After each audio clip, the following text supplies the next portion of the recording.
So there it is, the storage building, the centerpiece to our city, all done as far as the exterior is concerned, that is. And hello everybody, and welcome back to another episode of TekTopia. I thought we'd kick things off here straight away into a build montage of this thing being constructed. How do you guys like it? I myself am super duper happy with how this turned out. I absolutely love it. I spent a very long time coming up with this thing, and I'm very happy with the finished result. So obviously we have the main building itself, which I think fits the style and the vibe of our city perfectly. Obviously it doesn't really exist at the moment, but the image I have in my head, this is very fitting for it. So we've got that, we've got the big platform that is sitting on, that is on top of the Guardian farm down below, which now looks a lot more sturdy because we have these pillars in place, so it's not just hovering and being held up by that very thin hopper chain. It's looking a lot more solid. So yes, we just have to do the interior and then we will all be done. But as you can see, a lot needs to be done in here. It's very open. There are far too many sea lanterns on show. I'm out of quartz entirely, so I have to go grab some more of that. So we'll get started on it very shortly. But before we do, I want to just question you guys a second. I said it took me a long time to come up with this thing. Any guesses on how long I spent in a creative world designing this? So the build probably took about 2 hours, not including resource gathering of course, but when I did design this quite a long time ago, this was one of the very first things I did, over the course of a few days, I think in total I spent probably 8 hours, and that may seem like a lot, but I really wanted to make this absolutely perfect. Plus it went through several iterations before I ended up with something I was truly happy with. And basically all I was doing in my test world, I recreated one of these platforms here, the circle that it's on, and I was just kind of making random shapes and then building it up from there until I got something that I wanted to continue and start detailing. I was sort of just doing the main shape to begin with, and I think I maybe made 4 shapes until I got one that I was happy with, which if I just fly up directly in line with the beacon here, near enough, it's kind of like a bit of a flower shape in a way. I need to get a bit higher, I think. But yeah, you can see it's a little bit flowerish, maybe 4-leaf clover type of deal, I'm not really sure. But yeah, I came up with the shape and I thought I got these 4 corners, let me maybe add some tiers to them, and that's when I had the idea to add in the water, which obviously fits very well because, well, we're in an ocean. And yeah, kind of everything just came together piece at a time and ended up with something that I think looks like a really cool and unique looking building. So as I said, it's now time to work on the inside here because it's not looking great. The floor needs some detail, the ceiling definitely needs smoothing out, it's super duper ugly at the moment, and obviously I gotta add in all the chests and everything else later, but I think for now we're just gonna do the floor and also the ceiling and try and get these looking just a little bit better.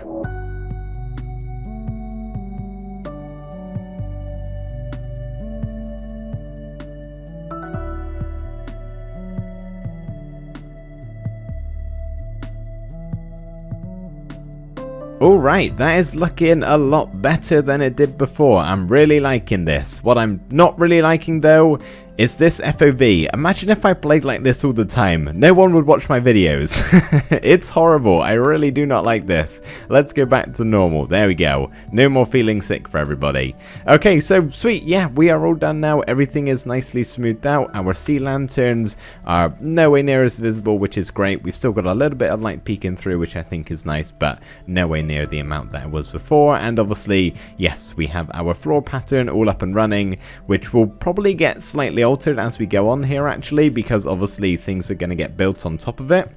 One of them is of course all of the chests, which are going to basically be going on the grey concrete here, but we're not going to do that just yet.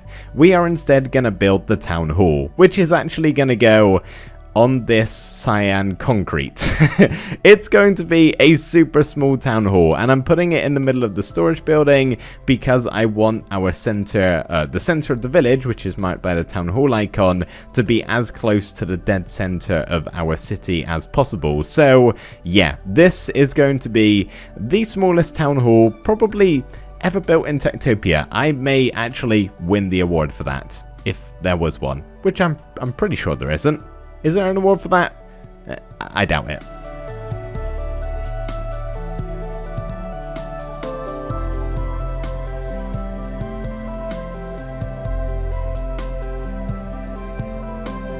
Pretty small indeed. This thing is tiny.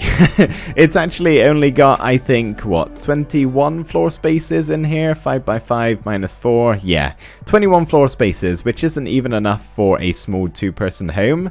But thankfully, at least to my knowledge, the architect and tradesmen don't get overcrowded, or it doesn't matter if they get overcrowded because they don't have a happiness bar. So yeah, they should be all good in here. It's cozy. They got a couple of chairs. They got a big old beacon beam right in the middle.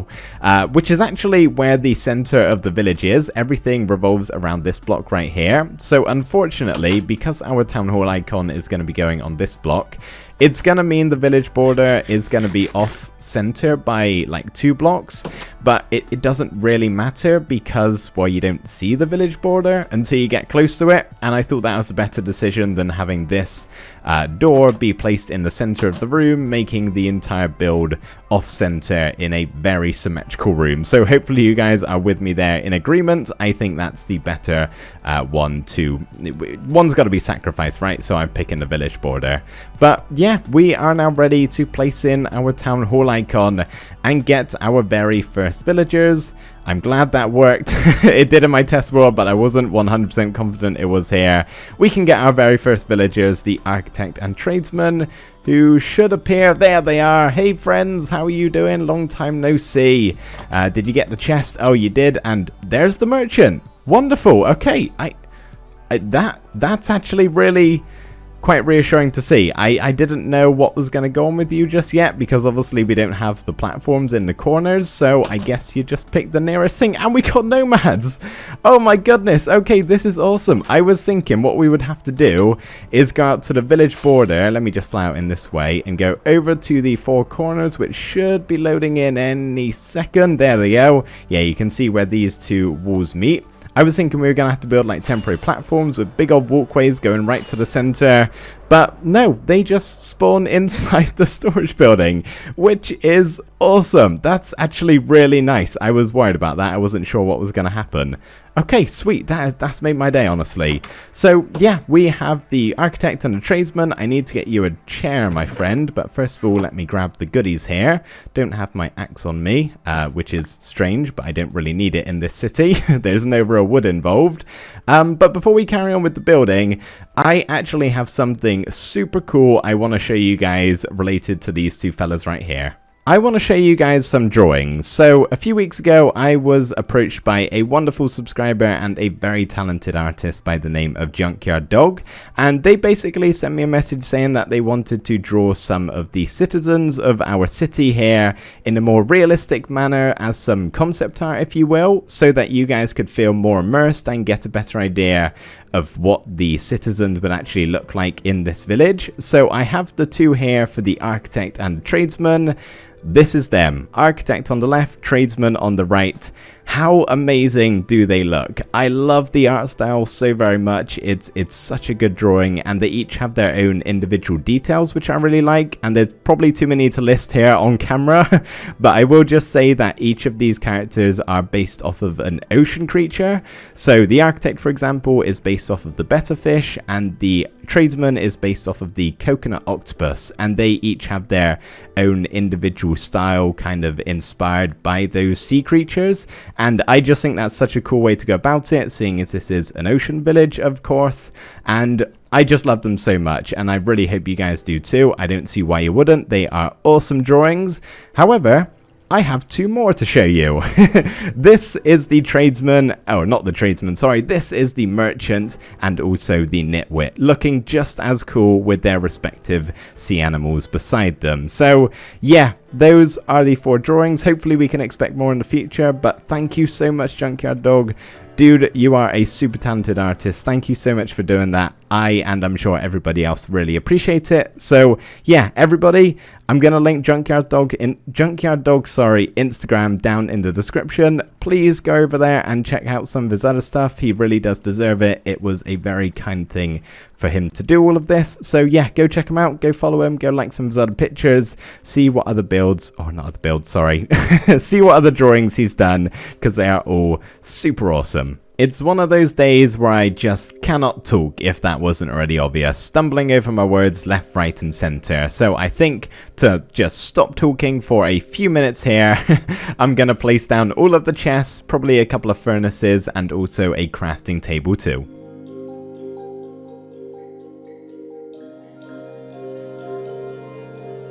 You think 64 double chests is gonna be enough for this city? I sure hope so. However, I do plan on making it the most populated build we've done so far.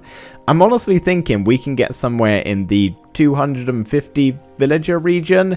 That may be really ambitious. It's probably too early to call something like that. We are still in the very early days of this city.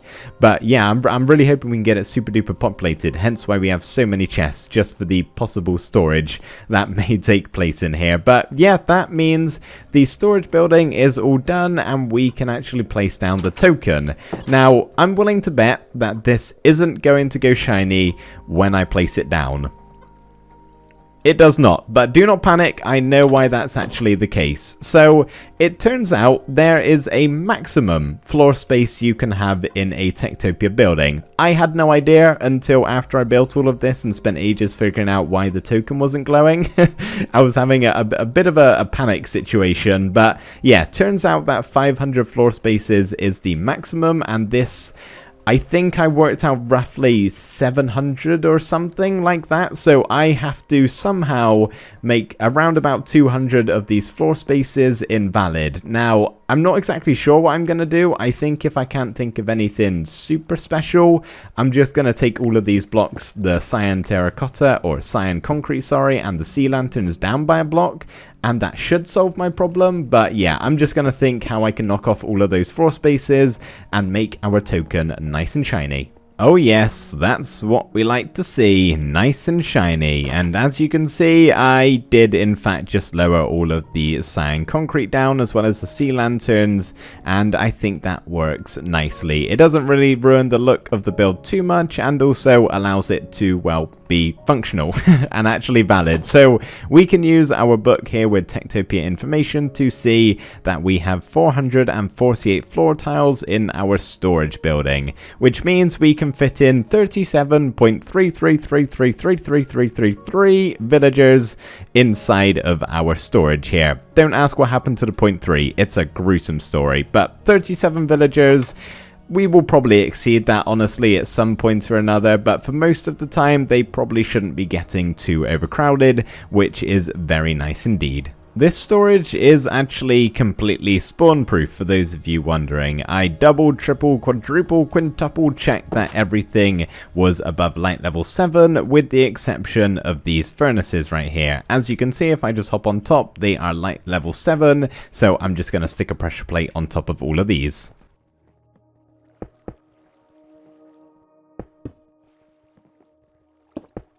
For the rest of the episode, we are going to be working a bit lower down than the storage, even further down than the Guardian farm, and actually heading underground to work on my base and also the storage for the Guardian farm, because right now it's almost full up.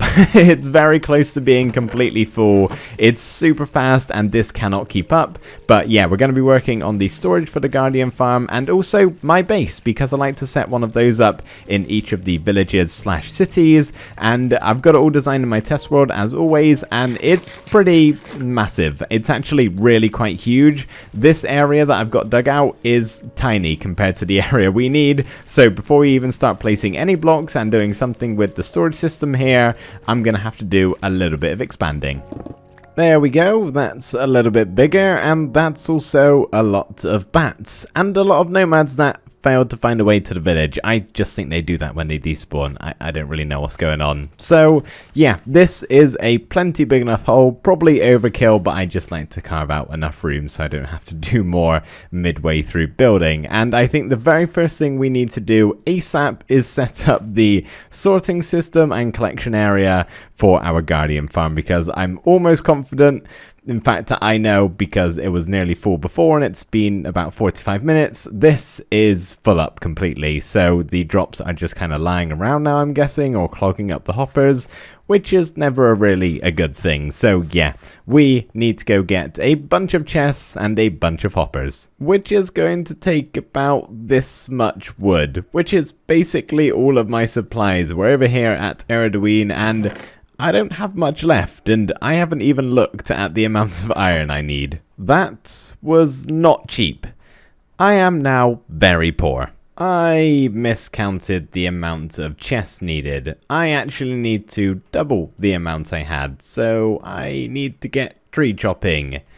Yay! Or we can do what I often do in this situation and go to previous villages and raid them for all of their supplies. MacLeod, thank you for supplying this wood. I really need it. Oh my goodness.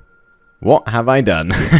Well, I managed to get most of those items packed away inside of these chests, as you can see, and they are slowly making their way through the hopper chain. And honestly, I'm kind of tempted just to break all the chests and maybe salvage the crystals, because they are probably most valuable. The fish and the shards don't really matter that much, so I may do that. So do your best to ignore all of these chests up here and just focus on the hopper line.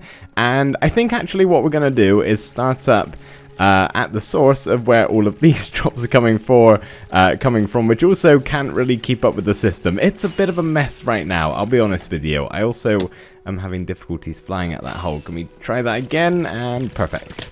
So I've made the I guess collection system up here. I've slightly moved around the hoppers. I can't really show you, but they each lead into 4 separate droppers, as you can see, and they're all on observer clocks, and they are constantly firing all of the drops down into this glass tube, which I really like to watch. I have got a data pack from Vanilla Tweaks on, so that dropper and dispenser clicks are basically silent, hence why you can't hear it. If I was to take that off, it sounds like this, which really isn't very nice, so let's put that back on.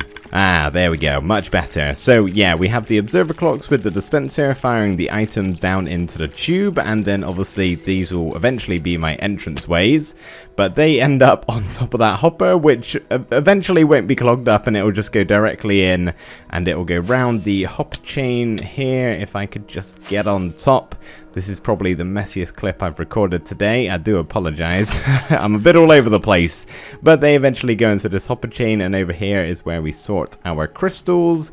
And then over the other side is the shards. You can see the chain kind of follows around that side, and then eventually it goes all the way around past all the shards, and once the shards and the crystals are back in, they go into these miscellaneous chests at the end here, which will probably only be raw fish, as you can see here, and ink sacs, and then anything else that happens to get stuck in the system. So yeah, we got plenty of chests for crystals, plenty for storage, and then plenty for raw fish. And I'm probably just going to add in a lava dispenser dropper thing at the end, just to get rid of excess in case we manage to fill this up. I honestly don't know if I've gone overboard here with the chests or not, but I thought it was better to be safe than sorry.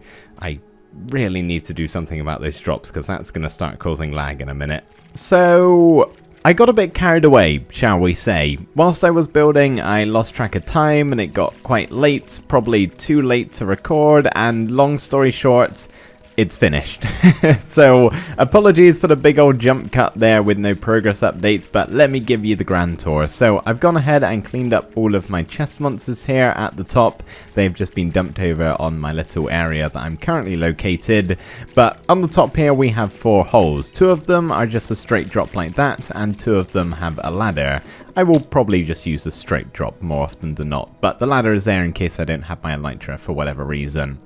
So this is what we've got, and obviously over here we have all of my chests for the storage of the Guardian farm, which has done well in moving all of the items through. I think most of them got through, those of them that I actually kept, which is awesome. And as you can see, I also put some grey concrete just around the back of the chests and the hoppers, so you can't see through to the cave, which is pretty important, but it does make the outside look a little bit funky, but that's okay, because, well, we're not going to be seeing that, are we? We're going to be seeing the inside here, which looks pretty good. So all of this is for the Guardian farm. everything else is sort of for me, I guess.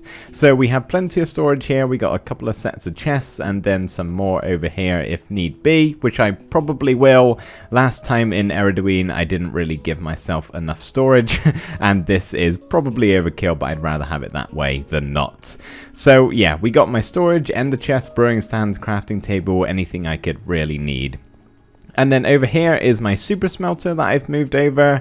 As you can see, these are just the fuel chests and then the whatever were smelting chest, which you can actually see going along the top, which I absolutely love, but let's stop them right there. So that's a 32 furnace array, and all of the items end up inside of that chest over there. And then, of course, I've got my bed, and then I've also moved over my concrete converter down here, which is just packaged quite nicely underground.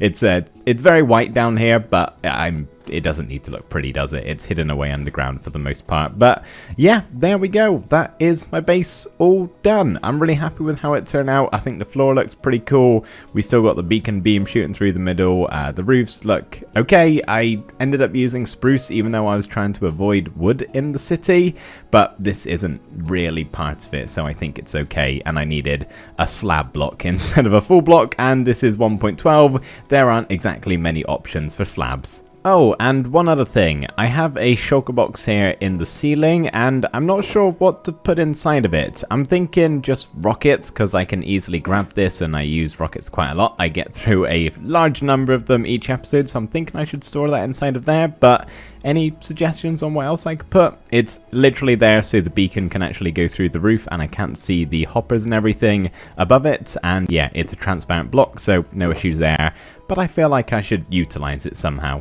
Anyway guys, that is unfortunately gonna have to be it for today's episode. Once again, it's turned into a pretty big one.